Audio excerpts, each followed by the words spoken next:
Yesterday, I did something that no African leader has done in decades. I picked up the phone and told the most powerful man in the world exactly what I thought about his plan to destroy my people's future. That man was Donald Trump, and what I told him is about to change everything you think you know about how small nations deal with superpowers. But before I tell you what happened on that call, because trust me, it was explosive, you need to understand what was really at stake. This wasn't just about trade, this wasn't just about economics, this was about whether 22 million people would eat tomorrow or whether they'd become refugees fleeing a continent that the world has already written off. My name is Ibrahim Traoré. I'm 35 years old. I run Burkina Faso, and yesterday I declared war on the system that's been bleeding Africa dry for centuries. Stay with me because what I'm about to tell you will explain why every intelligence agency in Washington is now watching my every move. 3 days ago, my economic advisors rushed into my office with news that made my blood run cold. The United States was about to impose a 30% tariff on everything we export to America. Not 5%, not 10%, but 30%. To put that in perspective, that's not a trade adjustment. That's economic execution. But here's what really got to me. Here's what made me pick up that phone and do something that could either save my country or get me killed. They didn't even have the courtesy to warn us first. We found out the same way everyone else did. Through rumors, through leaked documents, through the whispers of diplomats who couldn't look us in the eye, as if 22 million people weren't worth a phone call before you destroy their economy. That's when I knew this wasn't about trade policy. This was about sending a message. A message that Africa should know its place, that we should be grateful for whatever scraps fall from their table, that we should never ever forget who's really in charge. They were wrong.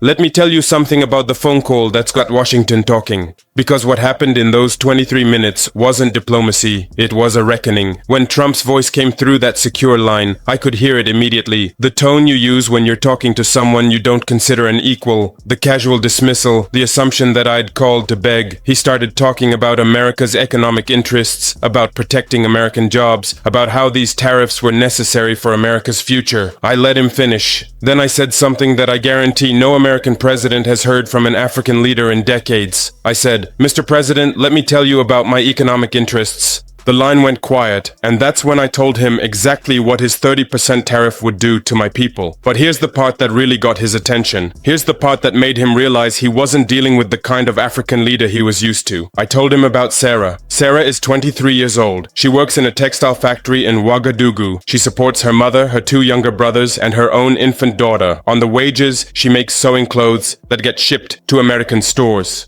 When Trump's tariff hits, Sarah doesn't just lose her job, she loses everything. Her family goes hungry. Her daughter stops getting the medication she needs. Her brothers drop out of school to try to find work that doesn't exist. And Sarah becomes one of the millions of young Africans who start looking north toward Libya, toward the Mediterranean, toward the boats that sometimes make it to Europe and sometimes don't. That's what a 30% tariff looks like in human terms. That's what America first means when you're on the wrong side of it. I told Trump all of this, and then I told him something that made him very, very quiet. I said, "Mr. President, you can destroy our textile industry today, but when 10 million young Africans start moving toward your allies in Europe because their economies collapsed, don't call me asking why your migration crisis just got 10 times worse." You see, here's what these people never seem to understand. When you destabilize African economies, you don't just hurt Africans, you create problems that end up on your doorstep, whether you want them there or not. But the real moment, the moment when I knew this call was going to change everything, came when Trump asked me something I wasn't expecting. He said, "What do you want?" Not, "What can we do to help?" Not, "How can we work together?" Just, "What do you want?" As if this was a negotiation. As if my people's survival was something I needed to bargain for. That's when I told him something that I don't think any African leader has ever said to an American president. I said, "I don't want anything from you, Mr. President. I want you to stop taking from us." The silence on that line lasted so long, I thought the call had dropped. Then he asked me to explain what I meant. And that's when I told him about the real cost of doing business with America. For every dollar of aid America gives Africa, African countries send back $5 in debt payments, resource extraction, and unfavorable trade terms. We're not being helped. We're being harvested. The African Growth and Opportunity Act, AGOA, that everyone talks about like it's some great gift to Africa, is designed to keep us exactly where we are. Suppliers of raw materials, buyers of finished goods, never competitors, never equals. But here's what really shocked him. Here's what made him realize that this wasn't going to be the conversation he was expecting. I told him I'd been studying his trade policies. All of them, not just the ones affecting Africa. I knew about the deals he'd made with China. I knew about the concessions he'd given to Europe. I knew about the exceptions he'd carved out for countries that had the power to fight back. And I asked him a simple question. Why do you think Africa deserves less respect than China? You want to know how Trump responded to that? He didn't. He changed the subject. He started talking about security cooperation, about counter-terrorism, about how America helps keep Africa stable. That's when I told him something that really got his attention. I said, Mr. President, you want to talk about security? Let me tell you what real insecurity looks like. See, here's what they don't understand in Washington. The biggest security threat to Africa isn't terrorism. It's economic desperation. When young people can't find work, they don't just disappear. They join whatever organization promises them a future. Sometimes that's terrorist groups. Sometimes it's criminal networks. Sometimes it's migration routes that end in tragedy. But all of these problems start with the same thing, an economy that can't provide for its people. So when America imposes tariffs that destroy African jobs, they're not just hurting our economy. They're creating the exact conditions that breed the instability they claim to be fighting. I told Trump that if he really wanted to fight terrorism in Africa, the best thing he could do would be to give young Africans a reason to stay home, give them jobs, give them hope, give them a future worth fighting for. But that requires treating Africa as a partner, not a charity case. It requires respecting our right to develop our own industries, not just extract our resources. And it definitely doesn't include imposing tariffs that could push millions of people into poverty. That's when the conversation took a turn I wasn't expecting. Trump started asking questions, real questions about our economy, about our industries, about what we actually needed to succeed. For the first time in the conversation, he sounded like he was listening instead of just waiting for his turn to talk. I told him about the cotton farmers in our central regions, families who've been growing cotton for generations, but who've never been allowed to process it themselves. We ship raw cotton to America, and you sell us back the clothes. I told him about our gold mines, some of the richest deposits in the world, but controlled by foreign companies that take the gold and leave us with holes in the ground.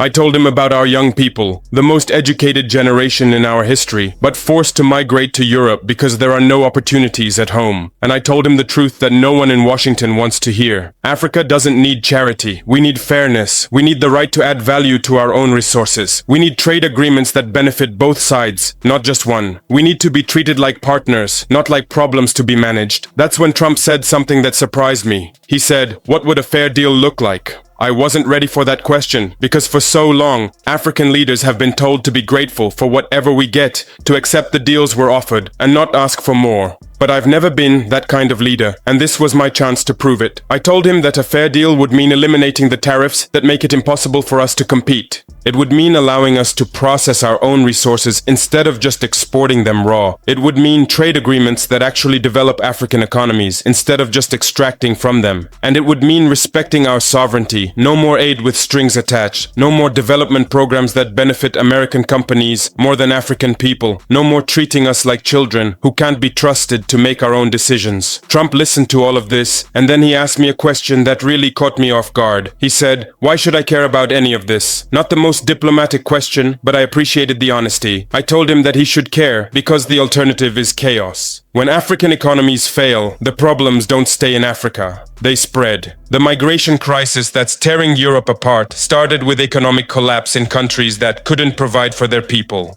The terrorist groups that threaten global security recruit from populations that have lost hope and legitimate opportunities. The drug trafficking networks that move narcotics around the world thrive in places where legal economies have failed. All of these problems are connected, and they all trace back to the same source: economic systems that work for some people and destroy others.